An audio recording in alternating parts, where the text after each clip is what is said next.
여러분, 고급 아파트라고 다 좋은 건 아닙니다. 서울 반포의 레미안 원베일리 들어보셨죠? 3.3제곱미터당 2억, 전용 116제곱미터, 무려 92억 원에 거래된 아파트. 돈으로 치면 거의 초고층 펜트하우스가 아니라 그냥 금으로 지은 집이라고 해도 될 정도예요. 근데 그 집에선 요즘 무슨 일이 벌어지고 있는지 아세요? 지난 4월에는요, 공용 사우나에서 샴푸랑 바디워시가 없어졌어요. 도난이에요, 도난. 그 비싼 아파트에서 누가 공용 샴푸통을 빈통에 담아가거나 심지어 그걸 빨래할 때 썼다니까요. 결국 어떻게 됐냐고요? 입주자 대표회의가 비품 제공을 전면 중단했어요. 지금은 비누랑 치약만 제공됩니다. 샴푸는 각자 챙기라는 거죠.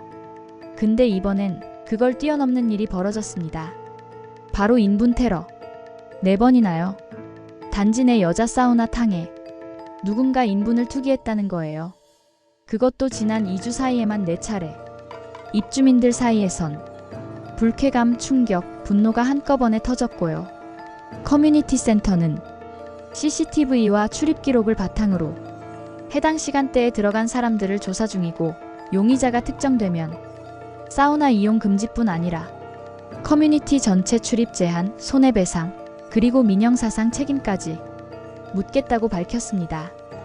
여러분, 이런 사건이 어디 무슨 싸구려 모텔이나 관리 안 되는 동네 목욕탕에서 난 것도 아니고 3.3제곱미터당 2억짜리 최고급 아파트에서 벌어지고 있다는 게 믿어지시나요? 근데 이게 끝이 아닙니다. 같은 아파트에서 남자 사우나 새 신사가 고용돼 있었는데요. 이용자가 너무 적다. 그런데도 입주민 전체가 월급을 분담해야 한다는 이유로 계약 종료됐습니다. 또 수건도 없어요.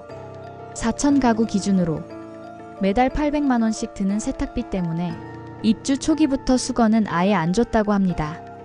그리고 결정적으로 원베일리의 호텔식 조식 서비스. 이게 한때 자랑거리였죠. 신세계 푸드에서 조식, 중식, 석식을 제공했는데 아무리 15,000원짜리 식사라도 적자가 너무 크다 보니 이제 가구당 월 10,000원을 더 내달라고 했어요. 근데 입주민들이 또 반대했죠. 그래서 조식 계약도 종료 위기에 놓였습니다. 자, 여기서 질문 하나 던져볼게요. 고급 아파트의 기준은 과연 가격일까요? 아니면 주거 문화일까요? 비싼 돈 주고 좋은 서비스를 누리려고 들어간 집인데 샴푸도 못 쓰고 수건도 없고 조식도 사라지고 거기다 인분 테러까지? 지금 레미안 원베일리는 단순한 사건이 아니라 우리 사회의 고급 주거에 대한 환상, 그리고 돈만 많으면 다 해결된다는 믿음에 대한 직접적인 발레로 남고 있는 겁니다. 돈이 많다고 품격도 따라오는 건 아니죠. 아파트 값은 90억이 넘지만 그 안에서 벌어지는 일들은 도무지 9만 원짜리 모텔보다 나을 게 없어 보입니다. 이 사건 단순한 해프닝으로 넘길 수 있을까요? 돈이 아니라 삶의 질을 생각하게 만드는 한편이 아이러니 같습니다. 두 번째 이야기입니다. 8월 분양시장 분위기가 심상치 않습니다. 진짜 급냉이란 말이 딱 어울릴 정도예요. 분양은커녕 지금은 청약을 고민하는 사람조차 줄어드는 분위기입니다. 주택산업연구원이 최근 내놓은 8월 분양 전망 조사 결과를 보면요. 전국의 분양 전망 지수가 75.1이에요. 이게 무슨 숫자냐고요? 100을 기준으로 그보다 높으면 분양 잘 될 것 같아라는 응답이 많다는 뜻인데 지금은 75.1, 게다가 전달보다 21.9포인트나 떨어졌습니다. 이건 단순히 조금 침체됐다는 수준이 아니고 그야말로 분위기 자체가 꽁꽁 얼어붙었다는 얘기죠. 특히 수도권이 심각합니다. 서울, 경기, 인천 모두 30포인트 이상씩 빠졌어요.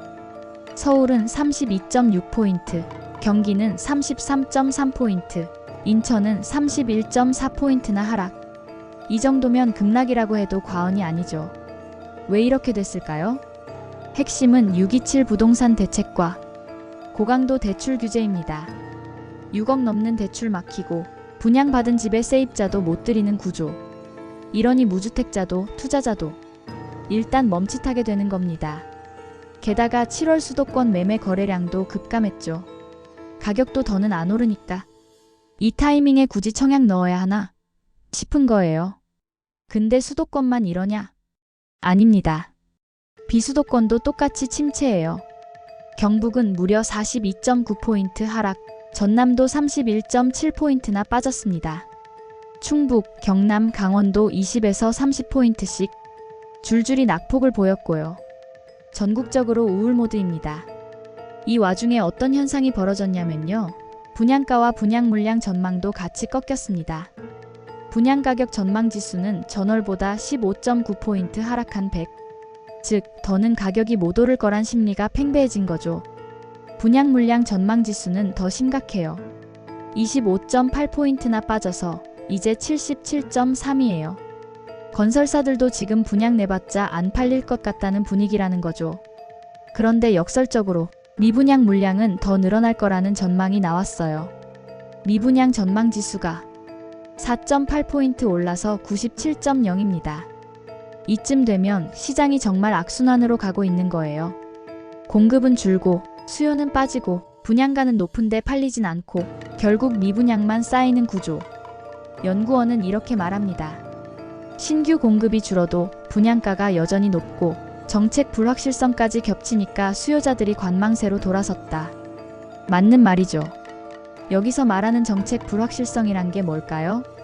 앞으로 또 어떤 규제가 나올지, 지금 사고 나중에 손해보는 거 아닌지 사람들이 확신을 못하는 겁니다. 정부가 분양가 상한제 푼다더니 다시 규제한다 하고 세제 바꾼다 했다가 안 바꾸고 대출도 조금 열어줬다가 다시 조이는 시기니까요. 그런데 여러분, 이런 흐름이 그냥 일시적 조정일까요? 아니면 진짜 시장이 구조적으로 변하고 있다는 신호일까요? 분양은 심리시장이에요. 앞으로 더 오를 것 같다는 기대가 있어야 청약도 하고 분양도 활발해지는 거죠.